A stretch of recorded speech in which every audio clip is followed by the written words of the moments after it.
pimple. Hi guys, it's Tracy. Welcome back to my channel. So I know it's been a very long time since I last released a video, and this is probably my 6th intake because I am so awkward in front of the camera. I don't really know what I'm saying. All I know is that at the end of every year I am bombarded with work hours, with seeing friends, with trying to get Christmas organized, and then I never have the time to sit down and read a book or to sit down and film, and I don't really have any content to share with you guys. But because it is the new year and because I am adamant that I really want to go through with this and keep this channel up and alive, this is the first video for 2016. No year is I guess started without having to take a look back at the previous year, as well as I guess setting some goals for the new year. So 2015 for me wasn't a big reading year compared to 2014.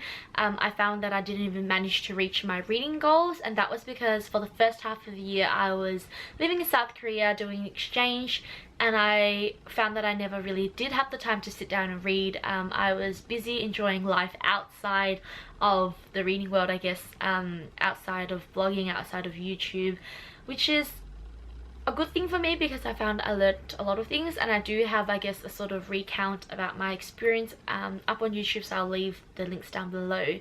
But it was a great trip, an amazing experience for myself, and I definitely am so thankful that I went on that trip. I'm so glad that I got to meet the people I met and learnt all the experiences, or learnt all the lessons that I learnt. As a goal for 2015, I was hoping to reach 50 books, and unfortunately I only got to read 39.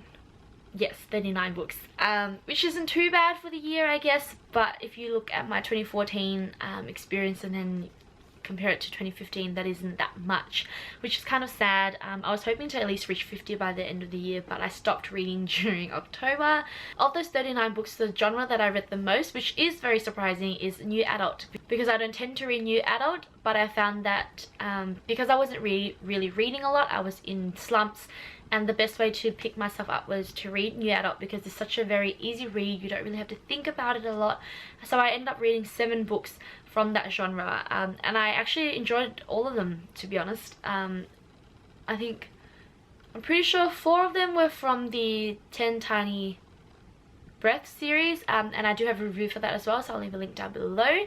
Of the 39 books, a majority of them I rated 4 stars, so I know that I did have a good reading year in terms of the books that I read, so I did like most of them. My top 5 favorites is what I'm going to go through now. It wasn't a very hard process because out of the 39 I knew definitely what I liked the most. So coming in at number 5 is Fairytales for Wild Girls by Allyse, which is a book I actually completed in South Korea, so at least I read something over there. I do have a review for this, and I'll leave a link to it down below, along with any other reviews.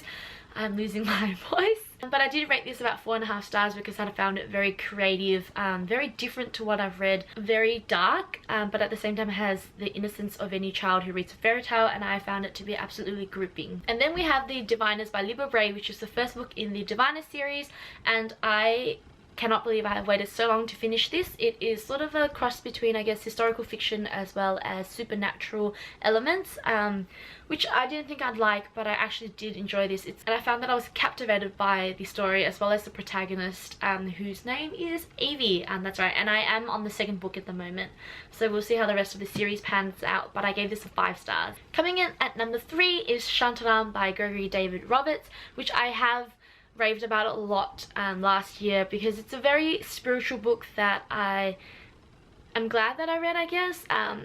It does have a lot of life lessons. A lot of them though is beyond me, or a lot of them seems to come across as very wise but not really applicable to my life as of the moment. It is a very thick read, so it's about 900 pages long, or 700 I think as a paper book, but I really did enjoy it, and I found that it opened up a lot of, I guess, debate or opinions that I had inside of me, and I really wanted to share it with a lot of people. So do read it if you want to, or if you can, push through, because by the end of it you will realize that it was worthwhile. Coming in at number 2 is Daughter of Smoke and Bone by Laini Taylor, which is the first book in the Daughter of Smoke and Bone trilogy, and I am in love with this series. I have yet to read the 3rd book yet, but this has so many feels.